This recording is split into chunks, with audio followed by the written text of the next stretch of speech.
podcast. This is comedian Nazareth coming to you from Corona, California, home of the COVID 19 and its variants. Not just kidding. We are in Southern California. We used to be known for beer, even though we don't have anything to do with the Corona beer, but now the virus took over and we don't know what's next. But hey, uh, this is episode 103, and you guys know in the last few episodes I had comedians, and then once in a while, if I meet someone who is just so influential and so powerful and can impact your life, I beg them to come on the show, and some of them really do.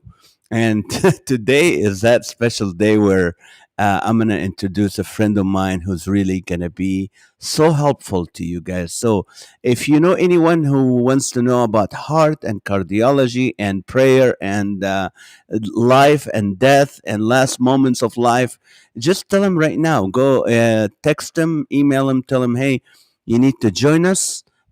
Because you're really gonna enjoy this. And once you're done with this, when we're done with this episode, it's gonna go up within a few days on all channels. Spotify, iHeartRadio, you name it. So you're able to really share this with and listen to it at your convenience. I just want to remind you, our sponsor is Professional Botanicals, which is the vitamins that I've been using.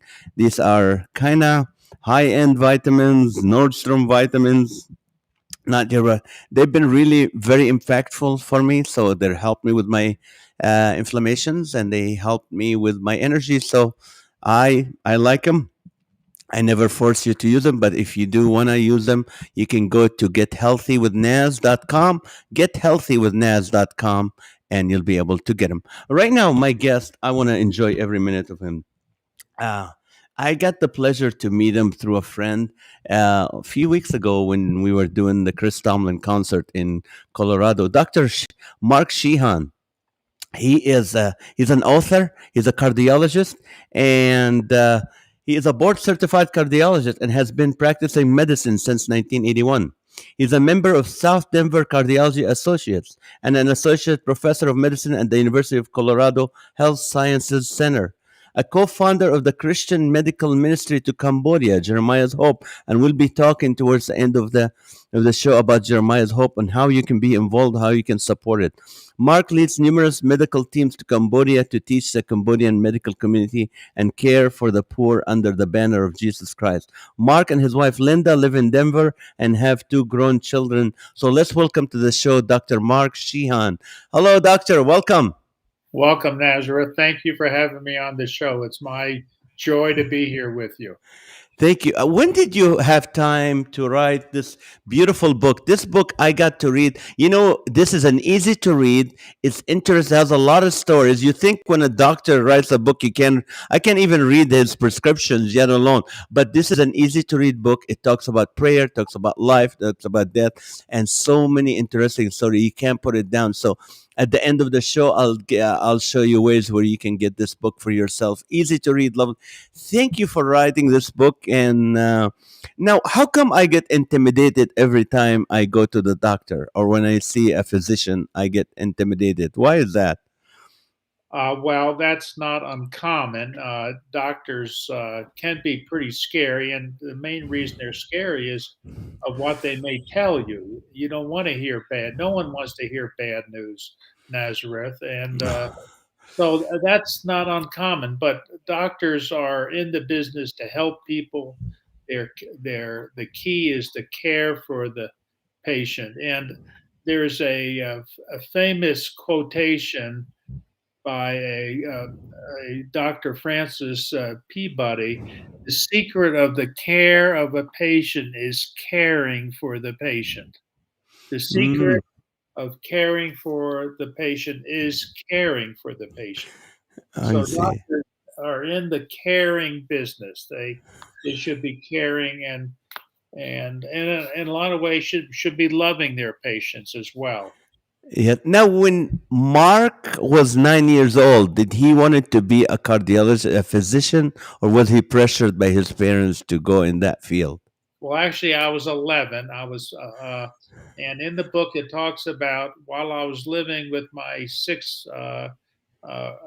my family, a family of 7 boys in Syosset, Long Island. I was playing bathtub roller derby. And what that means is you take a bar of soap, you put a little water in, you soap the inside of a tub, and then you just bounce around the inside of the tub. And I was 11 years old, naked and covered with soap. And then my grandmother told me to get out of the tub. And I got out, and lo and behold, I slipped, fell on the runner for the glass door, and put a 5-inch incision in my leg. And so here's my poor grandmother seeing this naked 11-year-old boy, blood everywhere. And fortunately, my mother took me to the doctor, and I was very impressed with the care of the doctor. He was very caring.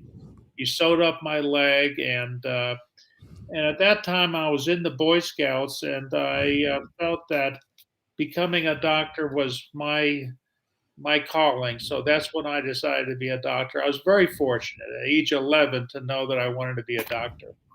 Have you ever, during, medical school, internship, all the staying up, have you ever said, I'm done, this is not for me, I quit? O- Have you ever had those thoughts? Well, no. The answer is no. There are certainly times when you get fatigued and you're exhausted. I think one of the reasons when patients talk to me about prayer, I say make sure you pray for your doctors because they need it. Uh, Mm. and when I've been especially tired and up for 2 and 3 days at a time without much sleep, the couple days after that, I go around uh, apologizing to everybody if I've been short or irritable because doctors are human and they make they get irritable and so you have to pray for your doctors too because Lord knows they need it. Amen. Now, let me ask you this question: who's in charge? Is it the doctor, the physician, or God? Who's in charge? Well, the answer is God's in charge.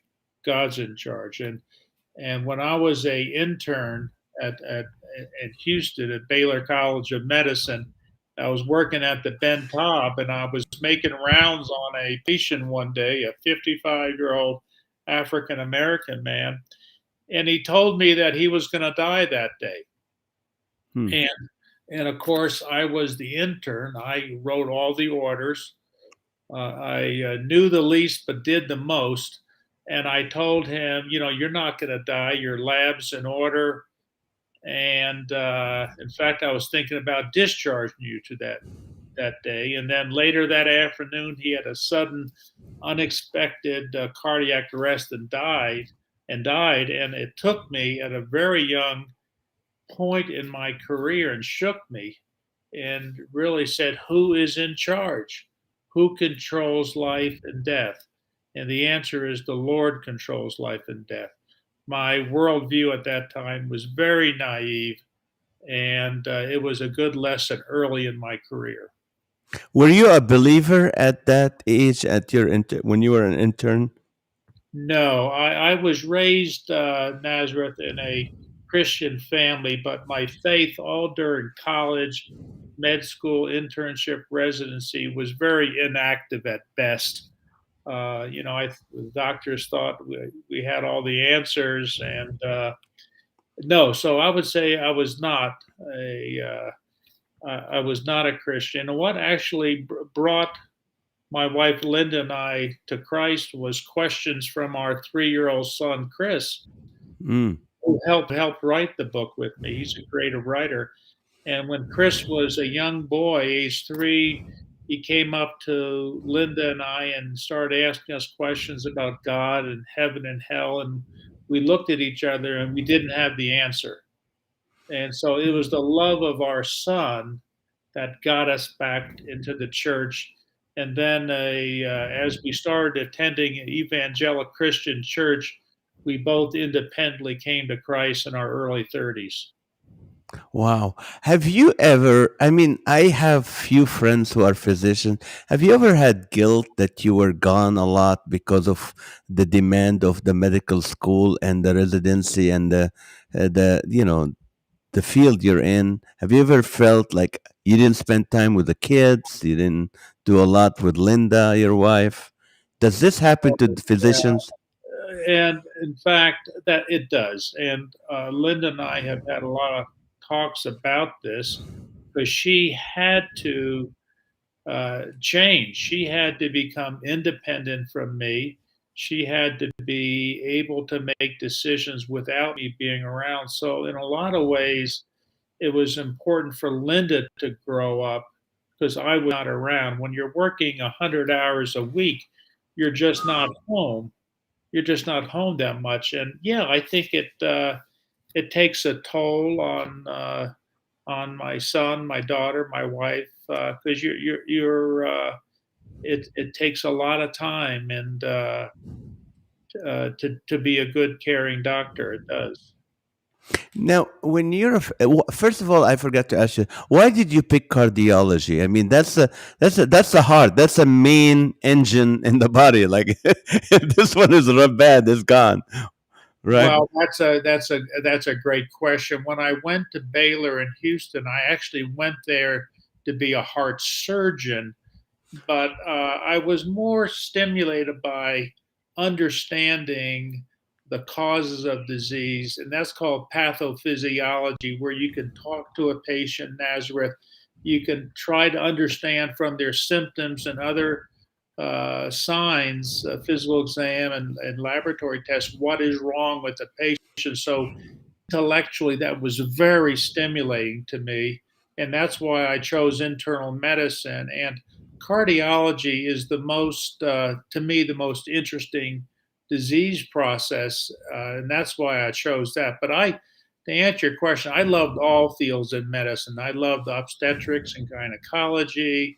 I loved uh, oncology, cancer treatment, and pulmonary. There are many fields I really enjoyed. Intensive care medicine I enjoyed, but cardiology was the field I especially was attracted to. Plus, my father had a heart attack as a young man, so I was motivated to explore cardiology and do my best to prevent this disease from occurring in my patients. How was your relationship with your dad? Well, my dad is deceased. He died at age 58, Uh, and uh, and my dad suffered from bipolar illness, and mm, he was a very smart engineer. He played he played baseball and football for Rice University. He was a very bright guy, and but during the latter part of his years, Nazareth, his illness uh, um, was difficult to control. He was not happy about a lot of things. So he and I, later in his life, were not as close as we could have been, should have been, and in fact, he at one time, my mother called and said, "Dad's having more problems. Will you come down? We need to put him in. We need to admit him to a psychiatric hospital." So in the Air Force, I had to fly down to Houston and, against his will, commit him to a hospital. mm, He was very unhappy with me, obviously, as you would expect. right. And, uh, and when he ultimately died of heart disease, he died suddenly. And you and I shared some things about that because if you talk to people, they say, "Well, that's the way I want to go. Is I want to die suddenly and not have any pain and suffering." But my book goes into detail about this because the dying room is a special place. It's holy ground.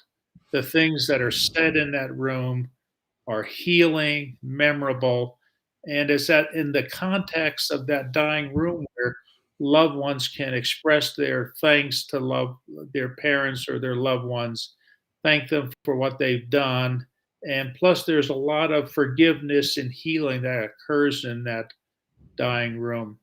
The other reason it's called holy ground is that God always shows up there. God is always present in that room. So what you're saying is, it's it better? Some people think it's better just to die in your sleep and be gone, and no, don't have your family to deal with all that's what requires as you're getting sick. You say it's better to just maybe take that time, or have that last time to be able to settle things and forgiveness. Is that what you're saying, doctor? A lot of doctors say that's the way I want to go. Just let me die in my sleep. But uh, I wish I would have been able to just hold my dad's hand and tell him thank him for all the times he was my Mm, baseball coach growing up, all the times he sacrificed and loved his family, and because that context is healing. And my dad tried his best. You can imagine if you're working and you have seven boys, every nickel is spent to pay for a dentist or a doctor's appointment or you know, another expense. There's always something going on with seven boys. right. Now, as a physician, and I met you what couple times. I love your heart. Does the physician, when they lose a patient, does it hit them? Does it touch them personally? Do they go home and feel sad, or it just you have to block yourself and just be professional about it? Well, again, doctors are human, and Mhm. and in the process of caring for patients, you come to love these patients. And when I follow patients for many years, the things that are talked about behind closed doors are very intimate. They're very intimate. These people are very, very close to you. And being a Christian, I know that our ultimate healing for all of us will come when we come into the presence of the Lord. All of us are going to die. It's still 100%. In fact, there's only two people who've gotten out of life without dying. That's Enoch and Elijah. But we're all going to die, and there's going to be something that takes us away. And so, our ultimate healing is when we get our glorified body in the presence of the Lord. And as I get older, that sounds better and better every day. I love your attitude. In your book, The Healing Prayer on Holy Grounds, you just mentioned quickly, and I want to talk more about it. You mean the dying bed is holy grounds, or that moment when that patient is dying, that is holy ground. How can you talk more about that? How is that? How did you come to that conclusion personally? I didn't come to that conclusion. I came to it through the testimony of my patients. My patients would tell me, Nazareth, who's in charge, and uh, they would tell me their stories. And in the telling of the stories, you see the presence of the Lord in the lives of these patients, especially when they're very sick. Especially when Mm. they're very sick. So this no, that is not my idea. That is a testimony from my patients talking about the presence of God in their lives. R- in your book, it says there's a great story about this lady, the patient that died, and then I know a lot of people would don't believe in like out of body experience, and they say that's just hallucination, that's inventing visions that may be deceived by Satan.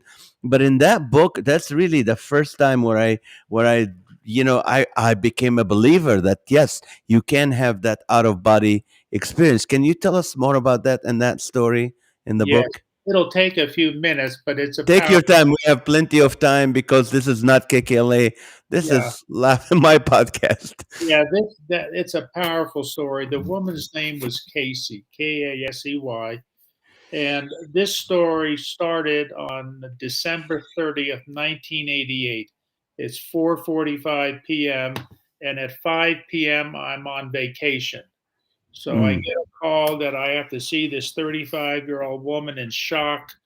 I race over to the Swedish Medical Center where I take care of her. For the next 4 hours, I work on this woman trying to save her life. Long history of asthma and lung disease. She came in with worsening symptoms, had a respiratory arrest and a cardiac arrest. And when I saw her, her blood pressure was 60, her heart rate was 180.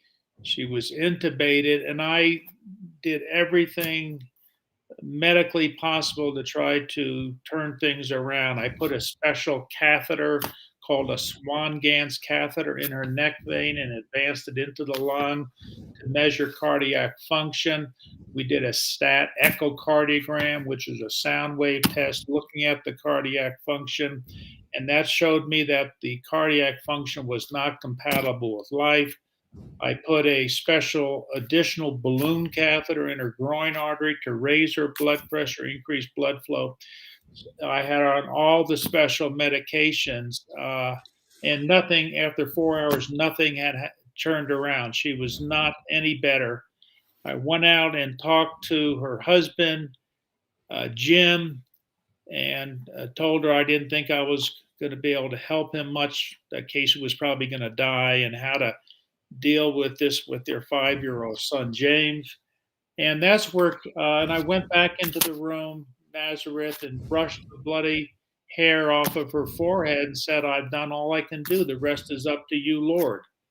And I went Mm. home and I wept. I went home and I wept. And my wife Linda loved me and encouraged me, and we went on our vacation the next day. And when I came back a week later, I was fully expecting her to be dead, but in fact, she was out of the ICU and she was better. So Casey, uh, uh, that's where Casey was in the physical. Mm. While I was working on her, she then went to a different place. And this was where she is in the spiritual. She was in the presence of this huge structure, Mm. uh, covered with multiple layers of different colors. And all around this huge structure were these pearlescent gates.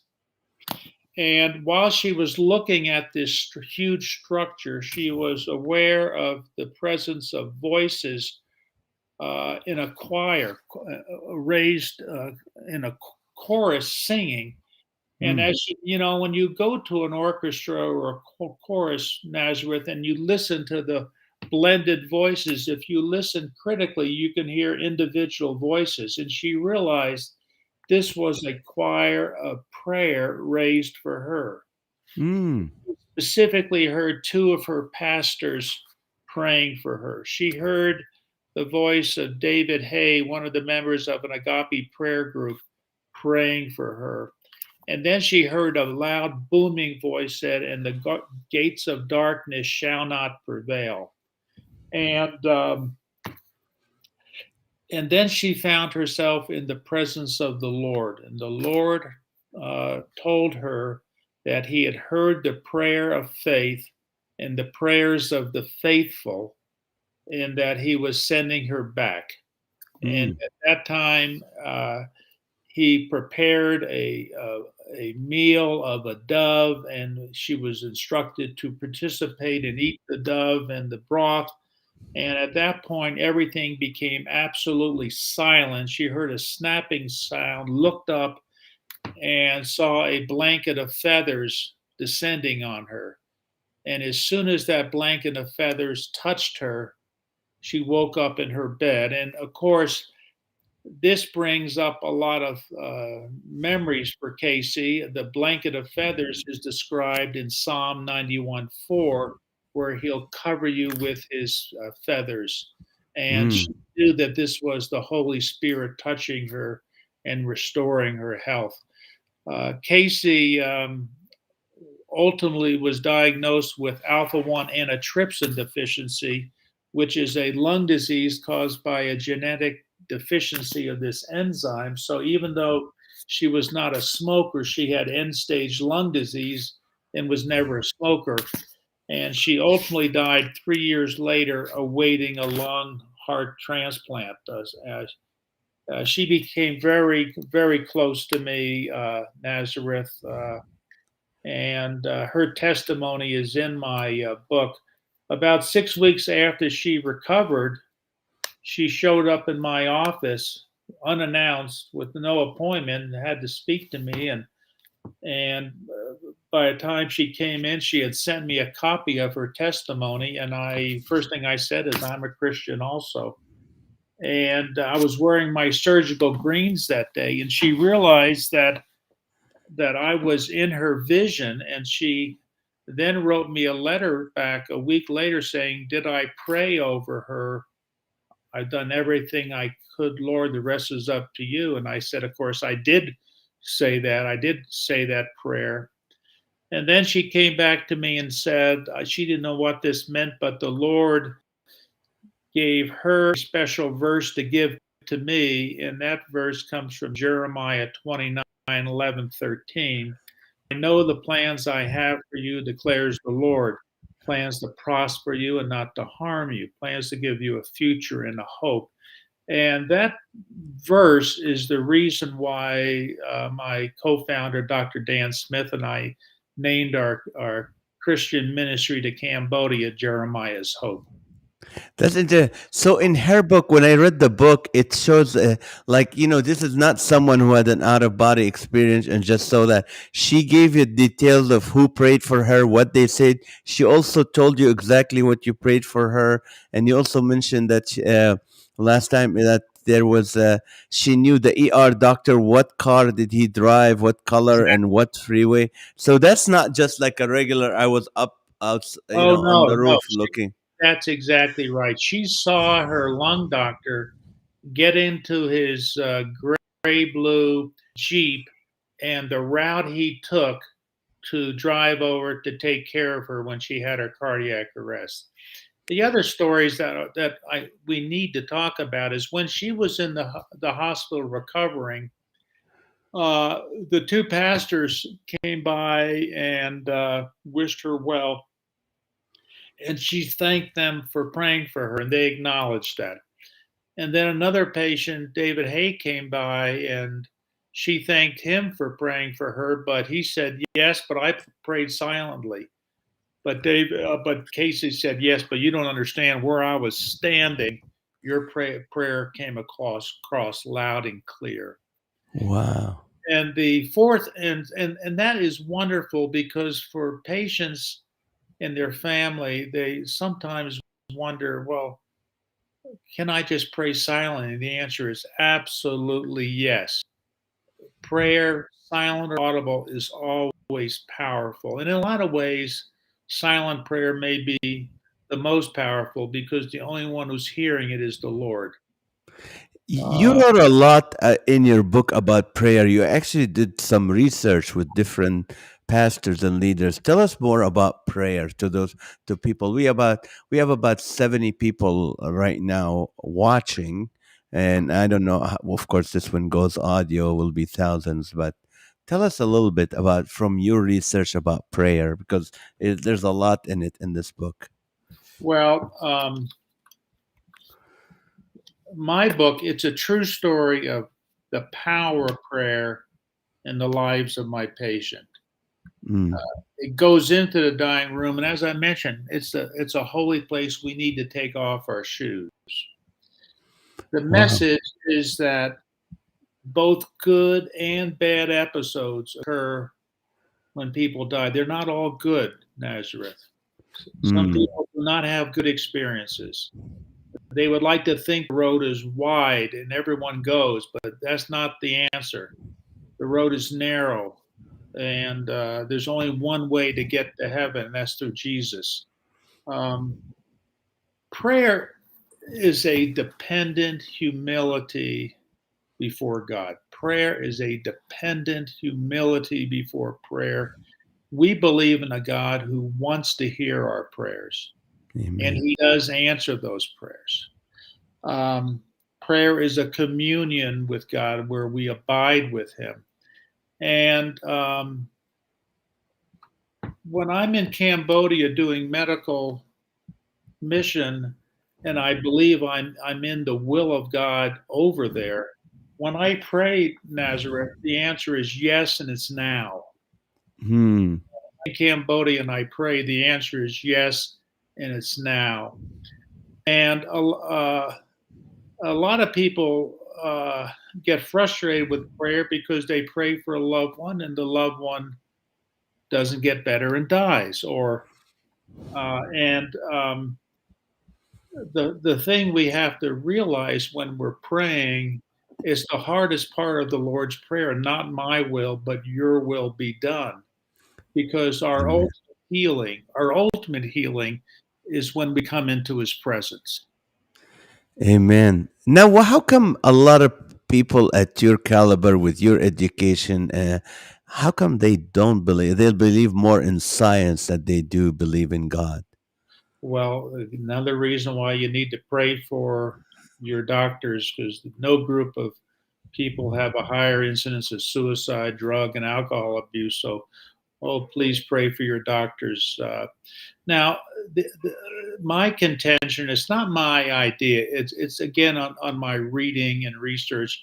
There's an old book by Dr. E.M. Bounds that you Mm. can still pick up on the internet, uh, called Power of Prayer. And he says in this book, the pride of learning is against the dependent humility of prayer. How is it that nurses who also have to go through science classes and math and biology, how come nurses have a 95% belief in God and doctors only have a 50%? And it's my contention that the difference is the pride of learning. When a doctor gets into medical school, he's very proud to get into medical school. And that feeling of the pride, if you ask a first year medical student, they have a 50% incidence of faith. If you ask a first year nursing student, 95% believe in God.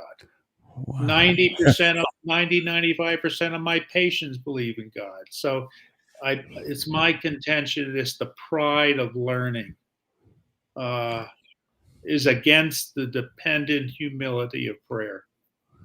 Now, let me take you back to 2020, where people were losing loved ones and they weren't able to see them. They weren't able to talk to them because of this COVID.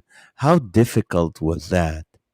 Well, it broke my heart. It caused me to weep because uh, you have to have the family connected with your loved ones, and doing it on a screen of an iPad isn't the same as touching a loved one, and it's a real. I think that we should have tried something better to enable the loved ones to be closer. And I because I think the for all those family members who lost loved ones, it's a great loss that they will forever uh, uh, remember. And as I mentioned to you, when my dad died suddenly, I wasn't able to be with him and tell him how much I loved him and to thank him for all the things he did for me and my brothers. Amen. Now, you're a busy man, busy with work, but when did you have time to think about Jeremiah's hope to be able to travel to Cambodia, take teams with you, build a hospital? Tell us about Jeremiah's hope. How was that came about and all that? Well, God has a plan, as you have heard me say. God has a plan for each of us. For I know the plans I have for you, declares the Lord. And I say that to my patients and my friends because many people are suffering, many people are lost, many people don't know what they're doing. They feel hopeless, Nazareth.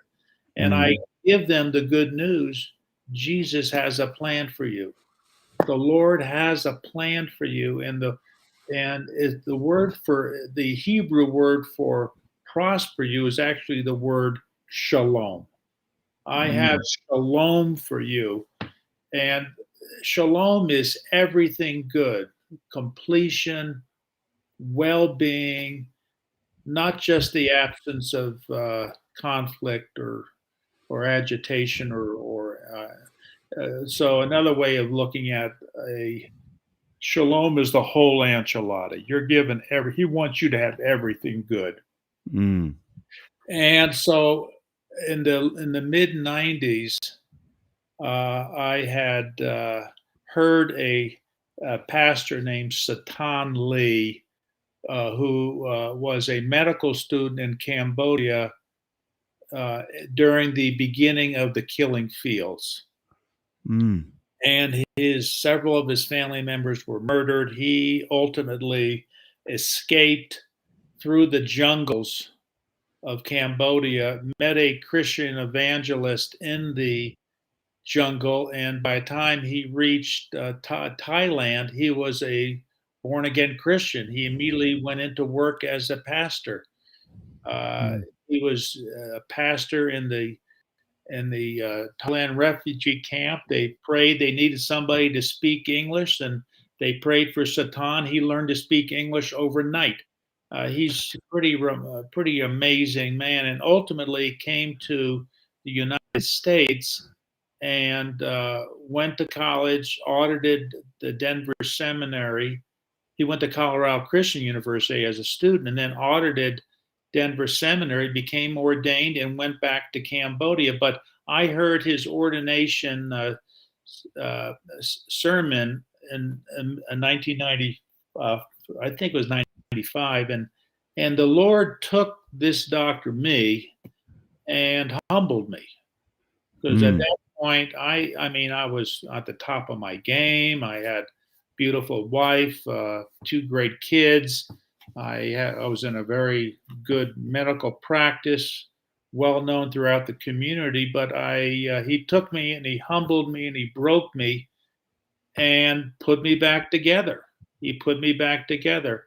And and if someone says, "Why did I get broken?" Well, I was angry at myself because my son at that time was starting to show symptoms of bipolar illness, and it passes through the genetics. So my dad had it, which meant I at least carried the trait in me.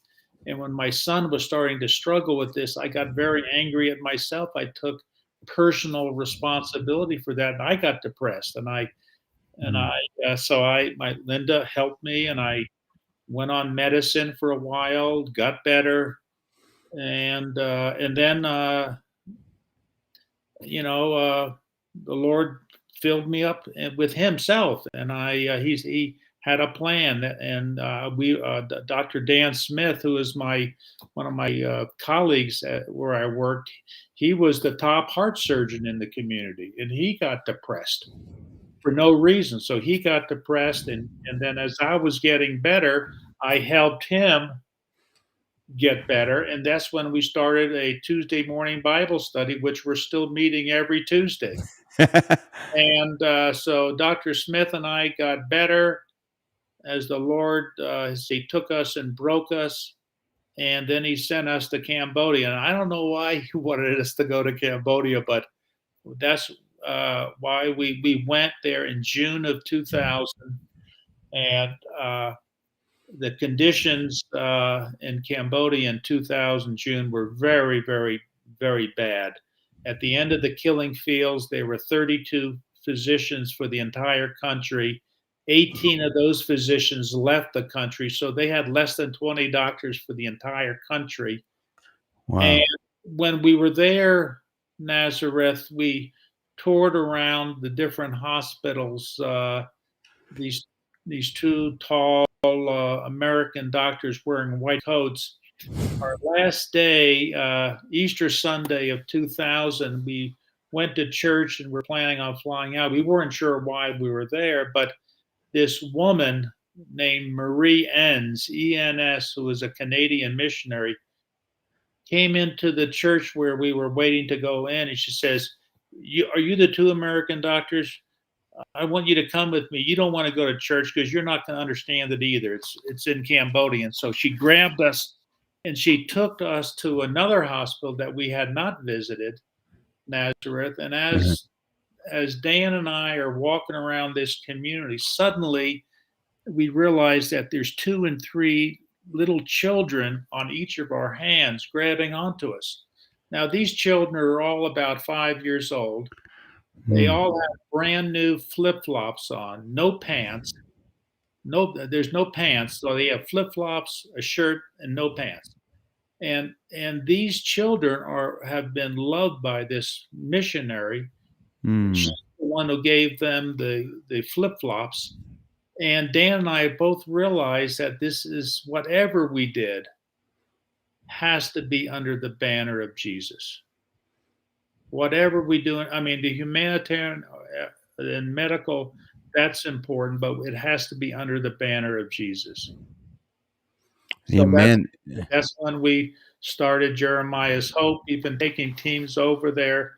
When I go over, I usually spend 2 weeks. I'll see usually 120 patients in a 2 week period. And of that group, probably 40 or 50 of them need open heart surgery. So we do the surgery in Cambodia because we built facilities and trained doctors, but we have to go back to America and raise the money. It cost us about $5,000 to do an open heart operation in Cambodia. So a lot of our fundraising is raising money to pay for the surgeries. Now, do you do surgeries yourself, doctor? I at one time I was a interventional cardiologist. An interventional cardiologist is one who does the heart catheterizations. I did pacemakers and I did what we call stents, where if someone's having a heart attack, I would try to open up that vessel and do an angioplasty or a stent. So when I was over there early in my career in Cambodia, I would help teach the Cambodian doctors how to do these procedures. Yeah. And we would then bring equipment to help put in Wow. stents. So, what's the biggest need financials right now for Jeremiah's Hope? Right, that always is the best. Well, we have built a clinic with 2 state-of-the-art operating rooms, but the cost of operating that facility, it seems like every 5 years the rent is doubling. So we have bought land. We hope to build a $1.2 million hospital and then equip this to be able to do uh, heart caths and heart surgery. And our clinic director is a Dr. Sochin Sim, and he was Dr. Smith's medical student back in 2000. He's now Nazareth is the premier neurosurgeon in the country. So we do neurosurgery in our clinic, brain cancer surgery, brain tumors, neck and back surgeries. And because he's so good, uh, there are some patients who can pay for surgery. Well, they come and pay full price, and with that money, we help offset a lot of the cost of our clinic. So we still take care of the poor, but about 2/3 or 3/4 of our expenses of the nurses and doctors is now being met. But we need a new facility so Right. we continue to care for the poor. The poor are still there, even though the economy of Cambodia is improving. The poor don't get any care. Mm.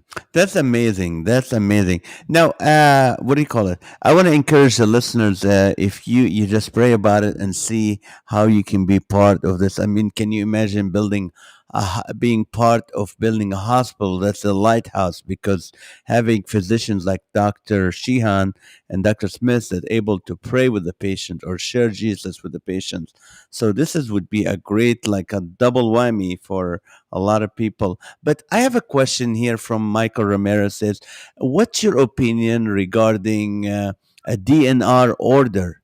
Isn't there always hope? I don't know what a DNR order is. Yeah, DNR means do not resuscitate. That's what that means. Oh, Do not resuscitate. And that's a very good question. And the answer is there's always hope. There's always hope. And many times I'll see patients who I expect to die and they don't die and they get better. And Casey is a good example of that. So the answer is the doctors aren't in charge, but there on the other hand, there are diseases that run their course. There are diseases that run their course, and people are ready to go home to Jesus. They're ready to go home. And patients who've gone through down the road of cancer therapy, they've gone through chemo, they've gone through radiation, disease progresses. And in the dying process, there are 5 different stages of the dying process, which Dr. Kubler-Ross has published and is expressed very clearly. But the last phase of this is acceptance. Uh, Mm. Someone has their illness, they've come to the point where death is imminent, they've accepted death, they're ready to go, they're ready to go to the next chapter in their life. And in that setting, if they have a cardiac arrest, they don't want to be resuscitated. They want to go home. And that's that piece uh, of wanting to go into his presence. And when patients, Nazareth, have had a near death experience and I resuscitate them, and they come back and talk to me, what do they tell me? Dr. Sheehan, not to worry. Dr. Sheehan, not to worry. It's okay. They, they, Really? they reassure me not to worry, not to worry. Wow. So I think in some settings, when one of my patients is dying and they're ready to go home, I let nature, I don't actively end anyone's life, but I also don't actively prolong it. I let nature take its own. Now, is it true, doctor, that if someone had a heart, like giving CPR, like if you give someone CPR or you get him to the hospital and they use the defibrillator, I can't even say it, Defibrillator. the defibrillator, does damage to the heart or to the aorta, and it's bad?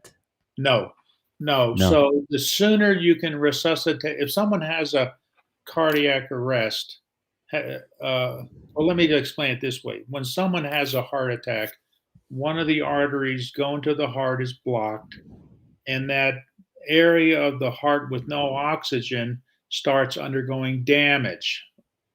There's no oxygen, and it starts undergoing damage, and that area of the heart becomes very irritable. And so what happens is that a fatal arrhythmia can develop. So the heart Mm. stops because of an arrhythmia. Now, if you can get that patient and resuscitate them with a defibrillator, you can restore their health, and they may still have a very good outcome. But the sooner you do that, the better. For example, if I'm doing Mm. a cardiac catheterization on somebody to find out what's wrong, and they have a cardiac arrest while I'm doing it, well, I just shock the heart, but keep going on with the test. See, because Mm. I can quickly turn that around and I continue with the test. But that patient, if you're going to have a cardiac arrest, have it in front of your cardiologist on the cath lab table, because then I can quickly resuscitate them, shock them once, and I keep going. They may not even lose consciousness. Wow. Now your specialty was to save people's life when they're having a cardiac arrest. Now, what do you tell people who are not in the hospital that they don't even how can someone tell they have a heart issue if other than what like sometimes people say they just had a heart attack, we didn't expect anything. What would be science to know you might have a bad heart? Sure. Certainly, I think our audience needs to know you need to have a primary care doctor. You need to have a physician, and that physician should advise all of our patients how not to get heart disease. And so when I talk to a patient, the main risk factors for developing heart disease, coronary artery disease specifically, don't smoke, keep a normal blood pressure, normal cholesterol, low fat, low cholesterol diet, regular exercise, be in love, go to church.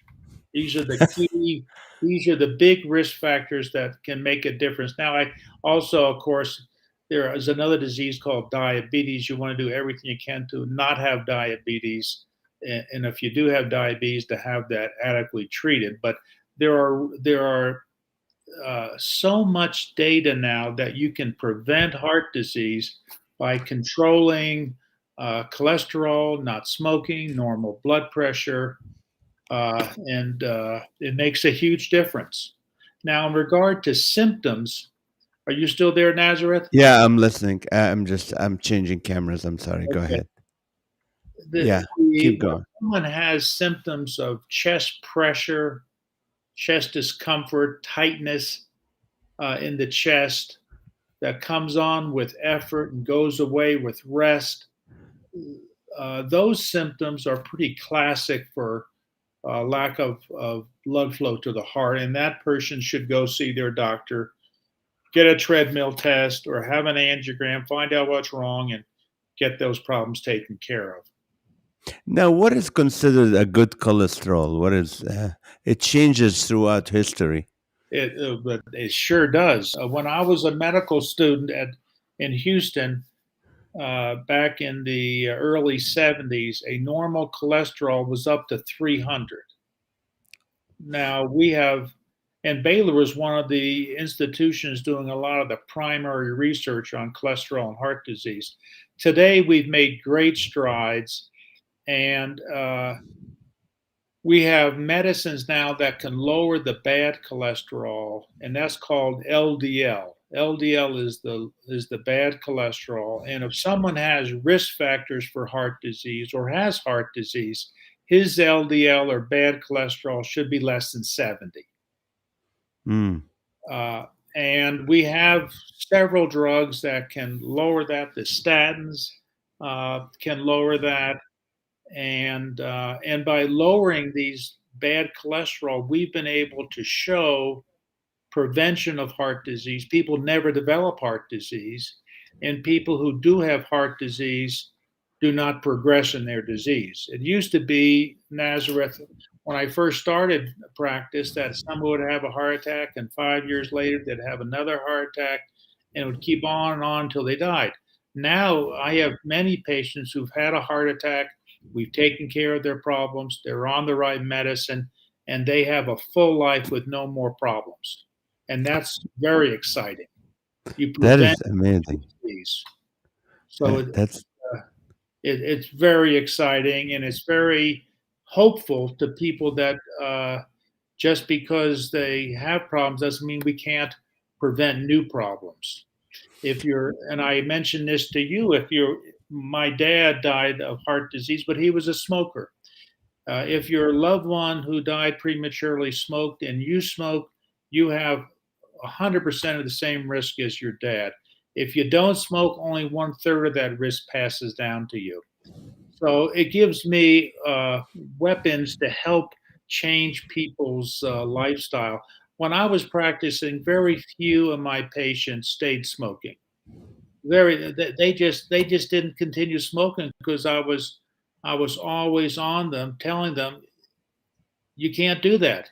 You can't do that if you want to do well. You want to do well, quit smoking, normalize your blood pressure. And so that's how you can take a person, you can rehabilitate them. The same way as you can take someone and say, I was lost once.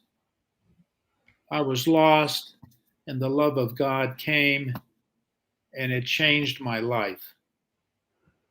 And that's where that relationship of the evangelist is such that when you have someone who's lost and they don't know what to do, they're hopeless. It's mm. found the hope is found in a person, and his name is Jesus. Amen. Amen. Do you think, doctor, that stress, like people who have a stressful job, does that impact the heart?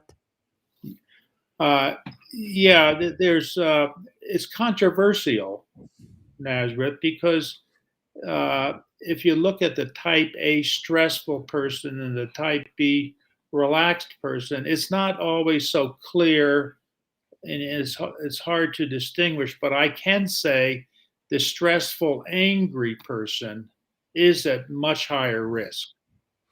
The Wow. stressful, angry person. So, the kind of person who hears you and gets upset at what I'm saying and then puts his hand through the wall, that that person needs some help in stress management and anger management. Because anger is a very dangerous thing. Can people die of a broken heart? Well, let me rephrase this. Is people who are single, not in a love relationship, you think being in a relationship with it's better for their heart? Absolutely. Love, I wish I could bottle love and sell it because love uh, has a positive influence on all aspects of health. Yeah, I have a friend who had several, like 5 or 6 stents put in his heart, but then in his arteries, but he's still getting clogged, or his arteries are getting clogged, even with stents. What is that? What can they do about that? Well, stenting is a great procedure, but it doesn't take care of all problems. And there are people who have extensive diffuse disease where the whole artery is diseased, and that may be very difficult to treat short of medical treatment. And there is evidence that major dietary changes in medicines might be just as effective in some patients as stents or bypass surgery. So not everyone needs stents and bypass. Some patients, what they need is a major change in their diet, where they're on a vegetarian, low-fat, non-fat diet, and those people may do very well. In fact, the aggressive diet control of coronary disease is an accepted way of treating some people.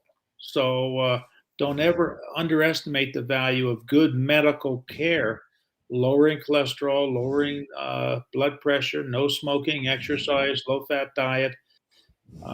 This can make a big difference down the road in a lot of patients and give them hope also. Okay, let's say Dr. Sheehan goes to a buffet, and there is pork, there is beef, there is chicken, there's fish. What would you choose to to keep your heart healthy? Which one's the best one? Well, the first thing is Dr. Sheehan knows his LDL is 50. Okay. I know, Oh, that's perfect. I know my LDL is normal and I know my blood pressure is normal because I check it and I try to exercise and I'm losing weight. I've already lost 10 pounds from my COVID 20. So I'm trying to drop some more weight. But to answer your question, uh, and to be honest with my patients, I tell them 90% of the time I'm on a low fat, low cholesterol diet. 90% of the time, which means 10% of the time I can cheat. And if I cheat, Mm. I'm going to have an ice cream bar or something like that. And I'm cheating, and I'll say, okay, I'm cheating, but 90, I don't keep the stuff in the house. Let me put it that way. Okay, that's a good idea. Keep the stuff in the house. Yeah, I have a 90, question. Oh, we don't. For example, when we first got married, Lynn and I used to love to eat cheese. We love cheese. Well, we don't keep the stuff in the house. We don't keep hard cheese in the house. So if I don't go to a cocktail party and someone's ordering cheese on crackers, yeah, I'll have a couple of cheese on crackers, but I'm cheating. really? Cheese is bad for you? Oh, yeah, cheese is a saturated fat. So you should have very little fat. It's the fat in your diet that you want to reduce, the fat in your diet. Wow, that's amazing. I didn't know because I eat a lot of cheese, but I should cut that down. Yeah, you No, don't want to eat a hard cheese is you do much better having a few pistachio nuts or a few almonds and not the hard cheeses. You do much better off. Or what do having you mean hard cheese? What's the difference between regular cheese and hard cheese?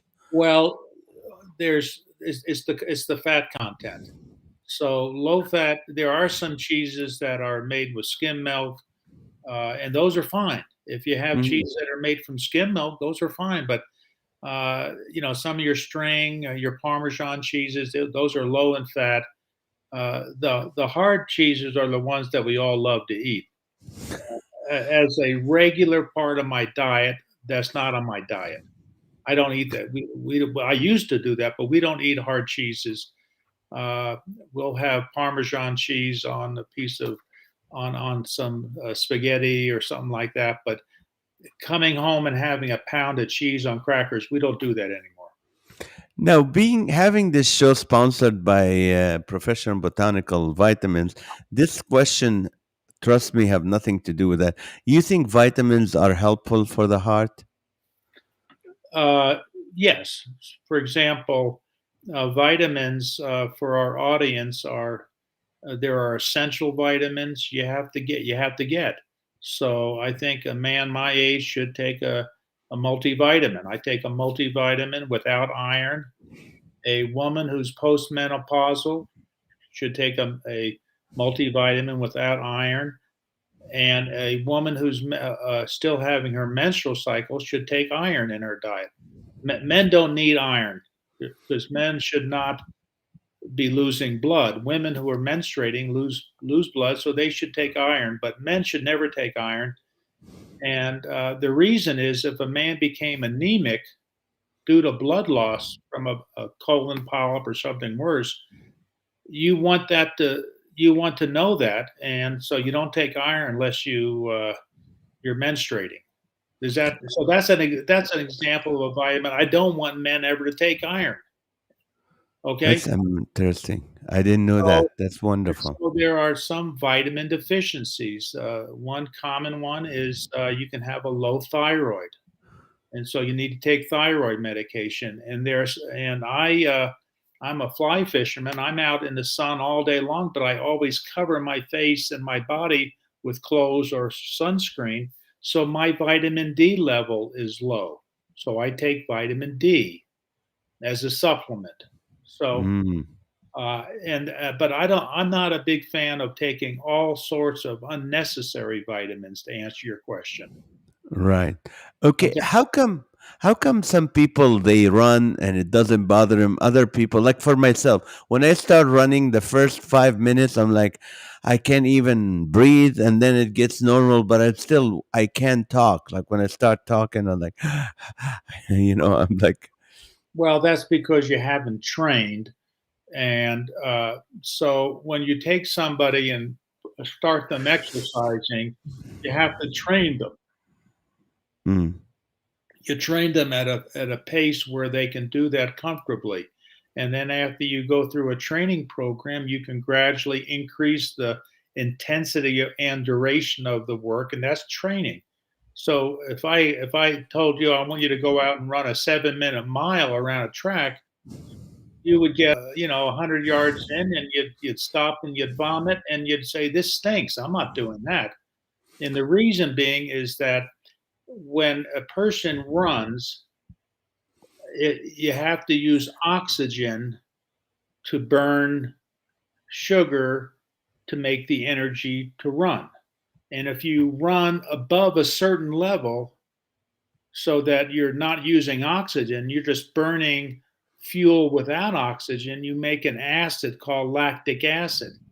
And I if you see. take lactic acid, your body is going to stop because of the acid, and you're going to stop. It'll stop you. So if you look at a sprinter, someone who's running a 100-yard dash, that is a race that is 100% anaerobic. When that runner is running, he's burning all that fuel without oxygen. So after 10 seconds, he stops because he's built up lactic acid.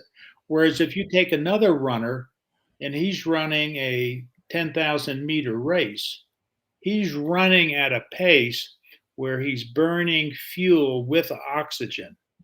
And that's called aerobic metabolism. And he can do that for long periods of time without making any lactic acid. So to answer your question, the reason you train somebody put them through a cardiac rehab program or a training program, is that you can exercise aerobically using oxygen to burn the fuels without making any lactic acid. And then you can do that for long, long periods. Does that That's explain your question? yes, yes, it does. Now, I have two last questions. I know I appreciate your time, Doctor. How can people get a hold of this book, The Healing Prayer on Holy Ground? Well, it's available on Amazon. It's available on some of the bookstores here in Denver, or people can write me a letter to my email, and I can send them a copy and tell them how much the book is $12.99 for a soft copy, Yes, 16.99 for a hard copy, plus tax and shipping. Jim. So we can do that. We can do that. If they email me personally, I can send them a copy. And you have my personal email, right? Yes, if you need to the book, let me know and I'll connect you with Dr. Sheehan. The second question: how can people support Jeremiah's Hope? Well, our website is www.cmmcjh.org, and that stands for Christian Medical Ministry Cambodia Jeremiah's Hope. And our address is right in there where they can mail a check and help us in the fundraising. Again, that email address is www.cmmcjh.org. Perfect. I will have that. It is www.cmmcgjah.org. Right. Right. All right.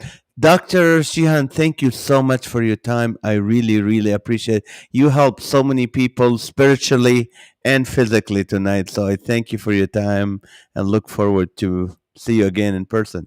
Yes, indeed. And I certainly want to encourage all of your listeners. Heart disease can be prevented. You have to be proactive, get on the right course of treatment, get a good primary doctor to help you with this so you don't have to see a cardiologist. Amen. Love you, doctor. Thank you so much God for your bless you time. all. God bless you.